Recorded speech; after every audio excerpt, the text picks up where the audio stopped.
Hello human, it's Wenkai here. So in this video, I will share with you 10 study techniques or habits that transform my academic journey from getting 2.6 GPA to 3.7. I will combine my personal experience with current research to explain how they work and how could you implement them into your study routine. In addition, I will also interview some people that I just met. What are the techniques and habits that transform their academic journey? This is going to have a lot of useful information, so feel free to save the video and watch it later. But most importantly, take some notes. Let's get right into it. Goals are achieved through thousands of small steps. In my first year, achieving 3.7 GPA seems almost impossible for me. Failed my first midterm. It was my psycho midterm. And my econs instead, like barely alive. Instead of focus on working on my grades, getting better grades every time, I focus more on what are the things I can improve over time. How can I take notes more effectively, memorize information better, and write better essays? I encourage you to list all the areas you can work on at the moment, break them into small pieces. Once you complete all the tasks and pieces that you set for yourself, then you move on to the next. It might seem insignificant at the beginning, but the compound effect will show over time. Being an active participant is the best note-taking technique. Based on the model of mind, when you're in the class, your brain is like a filter, shifting through a sea of information to pick out what might be essentials for you. Your brain is, in a sense, trying to be selective. To make sure your brain retains those information, you must actively engage those course content. This is because, well, sensory memory has a vast capacity.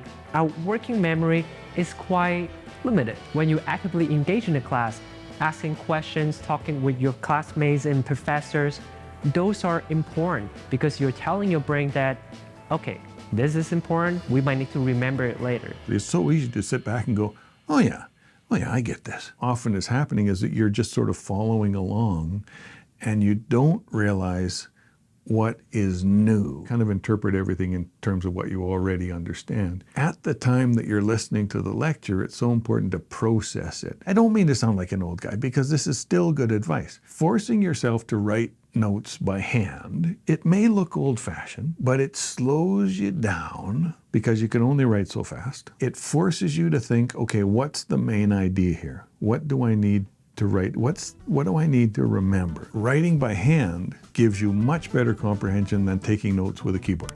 Include active recall into your learning session. I know I've mentioned active recall for so many years now. I still need to mention it because this is the vital part of my academic transformation. Current research supports the effectiveness of active recall or retrieval practice as one of the most powerful techniques of memorizing new information. So no matter what study technique you are currently using at the moment, try your best to implement at least 2 active recall sections in a week. This can be reviewing flashcards, working on questions bank, or even just share what you have learned in school to your friends and family. For big picture things, if we're linking things together, I think that's the best way to remember things, especially for, written exams, multiple choice exams, that kind of stuff, is to link the material together. If you're having a hard time with the base memorization of things, for example, you have, say, 6 laws of something that you need to know. I find it's nice to spatially arrange that in my head a bit.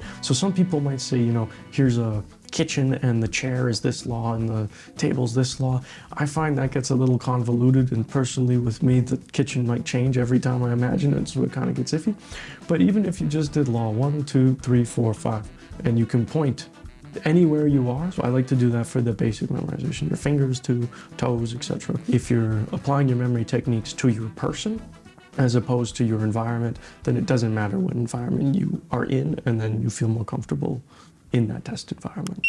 Learn how to enter the flow stage when studying. It's not solely about choosing the moments when your energy is at its peak. It's also about creating habits of entering flow stage when studying, which surprisingly associated without enjoyment of studying. There are 8 elements of enjoyment involved in entering flow state: a clear sense of purpose, concentration, defining goals, immediate feedback, freedom from worries and frustrations of everyday life, a sense of control over our actions, fading sense of self-concern, a strong sense of self after exiting flow stage, and then rapid perceptions of time passing. Now, let's incorporate those techniques into our study sections. First, establish a clear and concise to-do list for your study sections. What could we realistically accomplish within an hour and two? Second, set specific timer for both study and break times. For example, considering a 45-minute study sections with a 5 to 10-minute break. Third, prioritize minimizing distractions to the greatest extent possible. This means no phone, no social media, no distracted music, even your friends. Okay, identifying sweet spots for studying. Personally, I've discovered studying in the morning, organizing my notes in the afternoon, and review all material at night work the best for me, but everyone is different. That's why I would encourage you to spend the next couple of days just to discover different kind of schedule to see what works the best for you. The goal here is to establish a set of routines that align with your natural productivity rhythms throughout the day. As the power of habit suggests, these routines provide clear instructions for what needs to be done, even on days when your willpower feels low. With a well-established routine, you will find it easier to enter the stage of flow, even on tired and challenging day. Because heading to the library at 2 o'clock in the afternoon and reviewing your notes or organizing your notes is a second nature for you.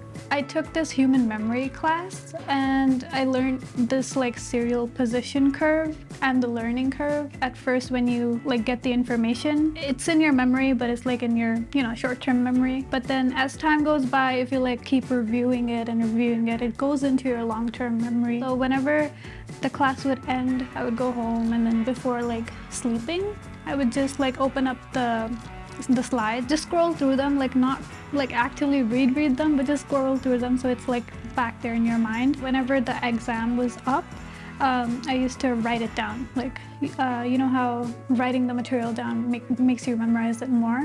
So I used to do that. Apply knowledge in real-world situation. Many people have asked me, how did I improve my English in my first and second year? And my answer has always been, use them as much as possible. If you learn a new word, try to use it as much as you can in your conversations or in your writings for the next couple of days. Looking back, I wish I had applied this approach to my psychology and sociology degree sooner. That would save me a whole year and a half find jobs relevant to my psychology and sociology degree. So my recommendations would be seek at least one volunteering or work opportunity while still in school. Try to apply the things you learn in classroom to the real world. It is crucial to recognize that while various method and experimental approach might sound promising in theory, implement them in real life situations can be quite challenging. Don't hesitate to ask questions. This was the lesson I learned later in my undergrad journey, and it completely transformed my academic path. Within a year, I saw my GPA jumped from 3.4 to 3.66. This is a valuable shortcut to speed up our learning process. You can learn from others' mistakes and experience, discover what worked for them and what didn't. I always remind myself that I'm not the smartest person in the room, so just get over yourself. Just ask. 善于去求助于别人。遇到问题的时候，如果有一个人可以及时的站出来告诉你你的问题在哪里，或者你下一步应该怎么样做，这个在 research 的初级阶段是非常非常重要的。我周围有一些很知识渊博的这个 postdocs、graduate student、PhD students， 他们可能会比直接去找你的 supervisor 可能联系起来会更方便一些。他们在某些程度上来讲，也其实知识更广泛一点。Building a support system around you. I don't think I can make it this far without the support from having hobbies.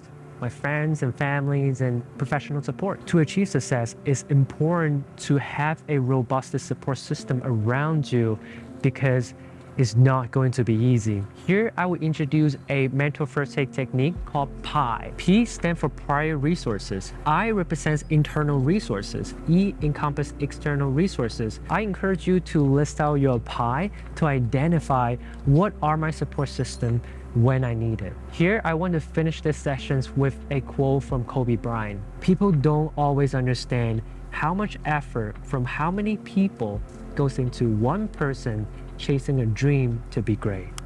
Treat yourself like a professional athlete. While pulling all-nighters, eating junk food might help us to push it through, finish our assignments or essays the night before deadline. But we all know the next day when we wake up, we feel terrible. Optimizing my sleep, reducing phone usage, and exercising. While this activity might not seem directly related to studying, what I've discovered is that to become the best learner I can be, I have to treat my body like a professional athlete. Sleep, nutrition, and health are highly correlated with our brain performance and mental health. I'm not here to suggesting you should have 5 days intense workout, extremely strict diet, and 10 hours sleep. Make sure at least every day you have 7 hours of sleep, 3 meals a day, at least 2 to 3 times of physical exercise in a week.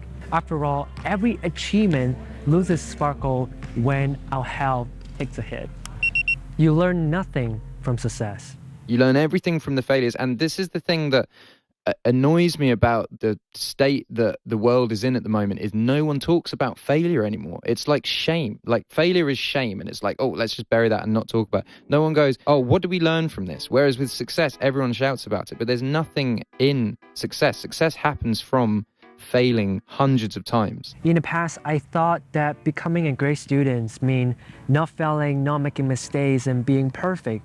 Sometimes even your teachers, classmates, and parents might judge you when you get a bad grade. You should feel shame for yourself. If I could go back in time and tell my younger self, I will let him know that mistakes are the clear paths to success.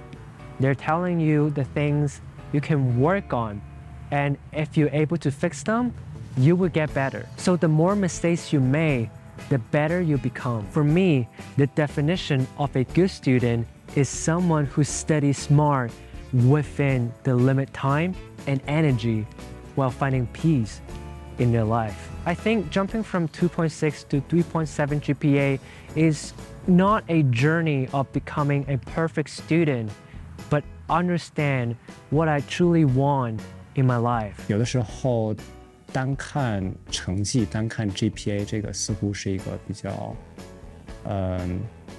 很小的人生的一个方面吧。